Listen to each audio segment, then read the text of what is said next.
Speculation ہے، یہ information ہے کہ نواز شریف نے جب جنرل عاصم منیر کے ساتھ ڈیل کی جس میں عمران خان کو ختم کرنا، عمران خان کو پولیٹیکلی ایلیمینیٹ کرنا یا مار دینا یا واٹ ایور، یہ میری مدد کرنا، اس ڈیل کی انہوں نے ریکارڈنگ کر لی. اور جب جنرل عاصم منیر نے دسمبر، جنوری اور فروری میں کوئی نواز شریف صاحب کے ایجنڈے پہ بہت زیادہ تیزی نہیں دکھائی تو نواز شریف صاحب نے ان کو پولائٹلی یہ بتا دیا کہ جو ڈیل ان کی ہوئی تھی اس کی ویڈیو ایویڈنس جو ہے وہ ان کے پاس ایگزسٹ کرتی ہے. وہ ویڈیو ایویڈنس انکیڈو کا یہ کہنا ہے کہ اگر سامنے آ جاتی ہے تو جنرل عاصم منیر صاحب کے لیے بہت ہی شدید قسم کے مسائل پیدا ہو سکتے ہیں، ڈسمس تو وہ ہو ہی سکتے ہیں، شاید ان کے اوپر ٹریزن اور اس قسم کے الزامات بھی لگ سکتے ہیں. سو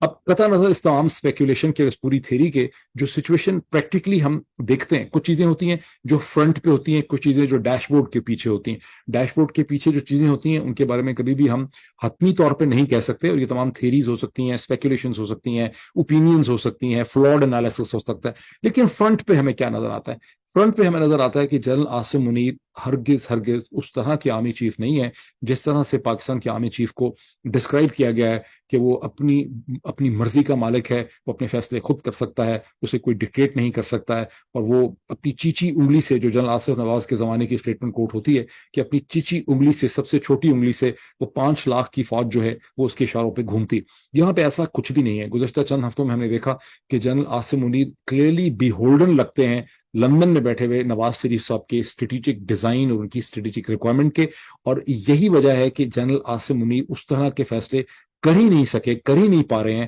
جس طرح کے پاکستان آرمی کا ایک خود مختار آرمی چیف جو اپنی آرمی کے انٹرسٹ کو دیکھ کے، اس کی اسٹریٹجک انوائرمنٹ کو سمجھ کے جو آرمی چیف فیصلے کرتا ہے، وہ والی چیز آپ کو کہیں نظر نہیں آ رہی.